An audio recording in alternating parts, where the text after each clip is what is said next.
This album reminded me of soul, Dove to be exact. This gentle cleansing grooming formula contains 1/4 moisturizing cream in production to give you a softer, smoother, more radiant looking sounding music versus ordinary soul jazz rock. I'm new to this kind of music. The little outright fusion I've gone over so far has been insanely technical in a really bad way. It's been so over-polished. It sounds more like robots with instruments pounding out Morse code. That wouldn't be so bad in and of itself sometimes. Sometimes I like robot music if there were actual structure to cement the music. But so far it's only been random dicking around with a heaven coating of glitter sheen. Just what people mean when they say soulless music. The edges all filed down. Ugh. 80s live? Well, it's a bit atmospheric and quite melodic. I don't need cheap chillin' out. Slick 80s fusion with a cover that reminds me of a hairspray commercial. Not recommended. You can't dance to it, you can't screw to it, so what's the point? I'm not a jazz guy, so take this with a grain of salt, but I just see no point to these songs. They invoke zero reaction to me. No emotional resonance, no interesting melodies, not even experimental enough to be interesting.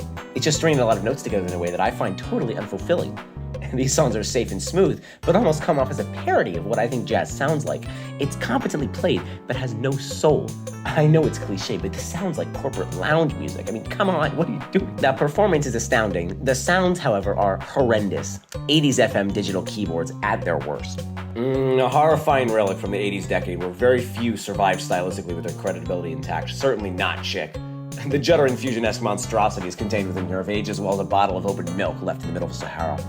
The music is like being transported into a lost ancient world where instead of forest and ferns and moss, there's just tacky Yamaha keyboards, octagonal drum pads, and overgrowths of digital tape. And instead of dinosaurs, there's just Chick and his mates noodling away prehistorically till an asteroid takes them out. What a waste of an album cover. Insanely well-played, highbrow elevator music. The production is as shiny and bright as a showroom floor, and appropriately so because Joe Mother and top salesman Jaco Pastorius would like to sell you a whole bunch of slick, flashy junk. Just because you can do a difficult thing, it doesn't mean it's necessarily a good idea.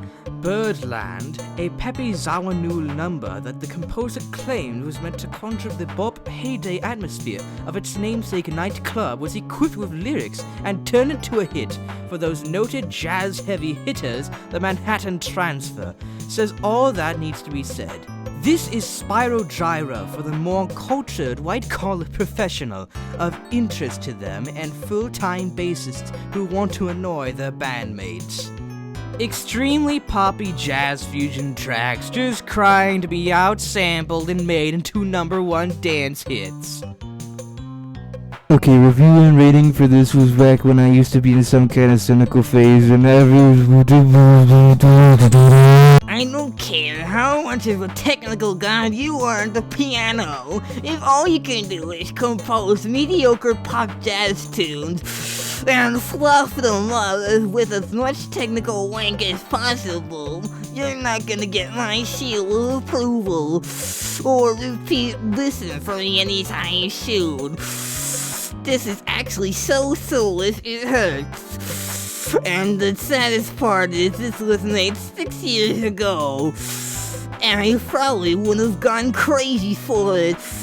Unfortunately, I don't splurge over how fast someone can play anymore, and that's definitely for the better.